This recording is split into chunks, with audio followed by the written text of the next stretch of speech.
نحمدہ ونصلی علی رسولہ الکریم اما بعد اعوذ باللہ من الشیطان الرجیم بسم اللہ الرحمن الرحیم ربی اشرح لی صدری ویسر لی امری واحلل عقدۃ من لسانی یفقہوا قولی۔ السلام علیکم ورحمۃ اللہ وبرکاتہ۔ کیسے ہیں آپ سب؟ انشاءاللہ خیر و عافیت سے ہوں گے۔ اللہ تعالیٰ آپ سب کو اپنے حفظ و امان میں رکھے، آمین ثم آمین۔ 7واں پارہ سورۃ نام، آیات 5 to 10۔ لفظی ترجمہ: کذبوا، جھٹلایا انہوں نے، بالحق کی حق کو، لما جب بھی، جاءہم آیا ان کے پاس، فسوف پس ان قریب، یاتیہم آئیں گی ان کے پاس، انباء خبریں، ما کانوا اس کی کہ وہ جو تھے، بھی جس کے ساتھ، یستہزئون استہزاء کیا کرتے۔ علم کیا نہیں، یارو انہوں نے دیکھا، کم کتنی ہی اہلکنا ہلاک کی ہم نے، من قبلہم ان سے پہلے، من قرن کئی بستیاں، مکناہم قوت دی تھی ہم نے ان کو، فی الارض زمین میں، ما جیسی کہ لم نہیں نمکن قدرت دی ہم نے، لکم تمہیں، وارسلنا اور ہم نے بھیجا، السماء آسمان سے، علیہم ان پر، مدرارا لگاتار، وجعلنا اور بنائی ہم نے، انہارا نہریں، تجری بہتی تھی، من تحتہم ان کے نیچے، فاہلکناہم پھر ہلاک کیا ہم نے ان کو، بذنوبہم ان کے گناہوں کے سبب، وانشأنا اور پیدا کی ہم نے، من بعدہم ان کے بعد، قرنن کئی بستیاں، آخرین دوسری، ولو اور اگر، نزلنا ہم اتارتے، علیک آپ پر، کتاباً لکھی ہوئی کتاب، فی قرطاس کاغذوں پر، فلمسوہ تو پھر وہ اس کو محسوس کرتے، چھو لیتے، بایدیہم اپنے ہاتھوں سے، لقالا البتہ ضرور وہ کہتے، الذین وہ جو، کفروا کافر ہیں، ان نہیں ھذا یہ، الا مگر، سحر مبین نعوذ باللہ جادو ہے، وقالوا اور کہتے ہیں، لولا کیوں نہیں، انزل نہ اتارا گیا، علیہم ان پر، ملکن کوئی فرشتہ، ولو اور اگر، انزلنا ہم نازل کرتے، ملکن فرشتہ، لقضی تو البتہ فیصلہ کر دیا جاتا، امر ان کام کا، ثم پھر، لا ینظرون پھر ان کو مہلت بھی نہ دی جاتی، ولو اور اگر، جعلناہ بناتے ہم اس کو، ملکن فرشتہ، لجعلناہ تو البتہ بناتے ہم اس کو، رجلا مرد کی صورت میں، وللبسنا اور شبہ میں ڈالتے ہم، علیہم ان پر، ما یلبسون وہی جو وہ شبہ کرتے تھے، قدر البتہ ضرور، استہزئوا کہ تمسخر ہوتے رہے ہیں، برسل ساتھ پیغمبروں کے، من قبلک آپ سے پہلے بھی، فحاق پس گھیر لیا، بالذین ان لوگوں کو جو، سخروا جنہوں نے تمسخر کرتے تھے، جو، منہم ان میں سے، ما اس چیز نے، کانوا جو وہ تھے، بھی جس کے ساتھ، یستہزئون تمسخر کیا کرتے، جس چیز کا وہ مذاق اڑاتے تھے اسی کے ذریعے وہ پکڑے گئے، بے شک انہوں نے حق کو جھٹلا دیا، اور جب وہ ان کے پاس آیا، سو ان قریب ان کے پاس اس کی خبریں آ جائیں گی جس کا کہ وہ استہزاء کیا کرتے تھے۔ یہ آیات میں توحید اور آخرت کو ثابت کیا گیا ہے۔ اب اس آیت میں تقلید کا باطل ہونا ثابت ہو رہا ہے۔ حق سے مراد قرآن کریم بھی ہو سکتا ہے اور رسول اللہ صلی اللہ علیہ وسلم کی ذات بھی۔ ان دونوں کا دعویٰ یہ تھا کہ اسلام ہی بالآخر غالب آ کر رہے گا۔ کفار مکہ بالخصوص اس بات کا مذاق اڑاتے تھے کہ یہ کمزور سی مٹھی بھر جماعت ہے جسے کھانے پینے کی چیزیں بھی میسر نہیں آتی، وہ اگر محلوں کے خواب دیکھیں تو یہ دیوانگی نہیں تو کیا ہے۔ اسی کے جواب میں اللہ تعالیٰ نے فرمایا کہ اب یہ کفار اس وعدے کو محض مذاق سمجھتے ہوئے اس پر ہنستے اور اس کا مذاق اڑاتے ہیں، لیکن ان قریب مسلمانوں کو مدینہ منورہ کی طرف ہجرت کا حکم دیا جائے گا، اور پھر ایسے واقعات پیش آئیں گے جن سے یہ وعدہ حقیقت بن کر ان کے سامنے آ جائے گا، اور آنکھیں بند ہونے کی دیر ہے کہ آخرت بھی جس کا وہ مذاق اڑاتے ہیں ان کے سامنے آ جائے گی، جیسا کہ سیدنا ابو طلحہ رضی اللہ عنہ بیان کرتے ہیں کہ نبی صلی اللہ علیہ وسلم نے بدر کے دن قریش کے 24 سرداروں کی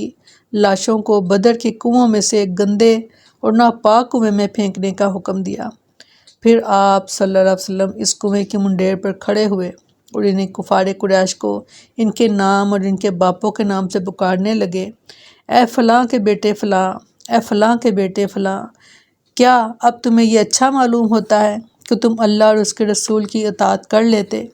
بس بے شک ہم سے ہمارے رب نے جو وعدہ کیا تھا ہم نے پا لیا، کیا تم سے بھی جو تمہارے رب نے وعدہ کیا تھا تم نے اس سے سچا پایا؟ کیا انہوں نے نہیں دیکھا کہ ہم نے ان سے پہلے کتنے زمانوں کے لوگ ہلاک کر دیے جنہیں ہم نے زمین میں وہ اقتدار دیا تھا جو تمہیں نہیں دیا،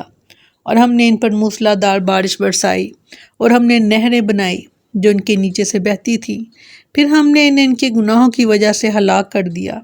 اس کے بعد کہ دوسرے زمانے کے لوگ پیدا کر دیے۔ اللہ کو دھمکی دی جا رہی ہے کہ کیا ان لوگوں نے ان قوموں کا حال نہیں جانا جو ان سے پہلے گزر چکی، جیسے قوم عاد، قوم نوح اور آل فرعون وغیرہ۔ بے شمار ایسی اقوام ہیں جنہوں نے تم سے بڑھ کر اقتدار بخشا گیا، وہ تم سے طاقت اور زور آور بھی زیادہ تھے، اور سرسبز باغ، کھیت اور نہریں سب کچھ موجود تھا، لیکن جب انہوں نے پیغمبر کی تکذیب کی اور کفر اور نافرمانیوں میں حد سے تجاوز کر گئے تو اپنے کرتوتوں کی پاداش میں انہیں ہلاک کر دیا گیا، دوسری قوم کو ان کا جانشین بنا دیا گیا۔ مقصد یہ ہے کہ جب ان قوموں کا یہ حال ہوا تو اللہ کفار مکہ کو بھی ہلاک کر سکتا ہے، اس لیے انہیں چاہیے کہ گزشتہ قوموں سے عبرت حاصل کریں اور عذاب الہی کو دعوت نہ دیں۔ اگر ہم ان پر کاغذ میں لکھی ہوئی کوئی چیز اتارتے پھر وہ اسے اپنے ہاتھوں سے چھوتے تو یقیناً وہ لوگ جنہوں نے کفر کیا یہی کہتے کہ یہ تو نعوذ باللہ کھلے جادو کے سوا کچھ بھی نہیں۔ کفار مکہ کے ایک اعتراض کا جواب ہے جو کہتے تھے ہم تو تب ہی ایمان لائیں گے جب ہمارے سامنے محمد صلی اللہ علیہ وسلم پر کتاب نازل ہو اور ساتھ فرشتے بھی ہوں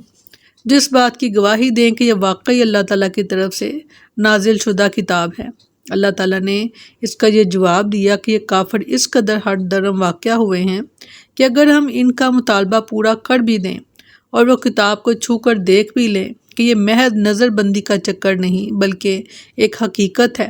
تب بھی وہ یہ کہہ دیں گے کہ یہ سب کچھ جادو ہے اور تم نعوذ باللہ جادوگر ہو۔ سورۃ قمر میں فرمایا قیامت بہت قریب آ گئی اور چاند پھٹ گیا، اور اگر وہ کوئی نشانی دیکھتے ہیں تو منہ پھیر لیتے ہیں اور کہتے ہیں یہ تو ایک جادو ہے جو گزر جانے والا ہے۔ قرآن ہی میں فرماتے ہیں کہ مارے جائیں یہ کافر کہ کدھر بہ کے پھرتے ہیں، اتنی بڑی بڑی نشانیاں دیکھ کر بھی وہ لوگ ایمان نہیں لائے۔ اس پر کوئی فرشتہ کیوں نہ اتارا گیا، اور اگر ہم کوئی فرشتہ اتارتے تو ضرور کام تمام کر دیا جاتا، پھر انہیں مہلت بھی نہ دی جاتی۔ کفار کے دوسرے اعتراض کا جواب ہے کہ محمد صلی اللہ علیہ وسلم پر فرشتہ اپنی اصل شکل میں کیوں نازل نہیں ہوتا جسے ہم دیکھ سکیں اور ہمیں یقین آ جائے۔ اس اعتراض کے جواب میں اللہ تعالیٰ نے فرمایا کہ اگر اس حالت میں ان کے پاس فرشتے نازل ہوتے تو وہ ان کے پاس عذاب لے کر آتے، جیسا کہ اللہ تعالیٰ نے ارشاد فرمایا سورۃ ہجر میں، اور انہوں نے کہا کہ اے وہ شخص جس پر یہ نصیحت نازل کی گئی ہے، بے شک نعوذ باللہ آپ تو نہ جاننے والوں میں سے ہیں، تو ہمارے پاس کوئی فرشتے کیوں نہیں لے کر آتے اگر آپ سچوں میں سے ہیں؟ ہم فرشتوں کو نہیں اتارتے، اللہ تعالیٰ فرماتے ہیں، مگر حق کے ساتھ، اور اس وقت وہ مہلت دیے گئے نہیں ہوتے۔ یعنی جب بھی فرشتے نازل کیے جاتے ہیں تو وہ اس قوم پر عذاب کا ہی پیغام لے کر آتے ہیں۔ تو فرمایا کہ جب فرشتے نازل کر دیے جائیں گے تو پھر تو کام کا فیصلہ ہو جائے گا، اور ایک اس کے معنی یہ ہیں کہ قیامت کے دن جو فرشتے ہیں اللہ تعالیٰ کے ساتھ جو ہے وہ زمین پر اتریں گے تو اس وقت تو قیامت قائم ہو چکی ہوگی اور وہ حشر کا میدان ہوگا۔ تو فرمایا کہ فرشتوں کا آنا تمہارے لیے کوئی مبارک بات نہیں ہوگی، کیونکہ پھر تمہیں مہلت نہیں ملے گی۔ اب تمہارے پاس مہلت ہے، اب تم اس کے فائدہ اٹھاؤ، اور جب فرشتے اتر آئیں گے پھر مہلت بھی ختم ہو جائے گی۔ فرمایا اور اگر ہم نے اسے فرشتہ بناتے، یعنی ہم انہیں فرشتہ بناتے تو یقیناً انہیں آدمی بناتے اور ان پر وہی شبہ ڈالتے جو وہ شبہ ڈال رہے ہیں۔ یعنی اگر ہم انسانوں کی طرف کسی فرشتے کو رسول بنا کر بھیجتے تو اسے انسانی شکل و صورت ہی میں بھیجتے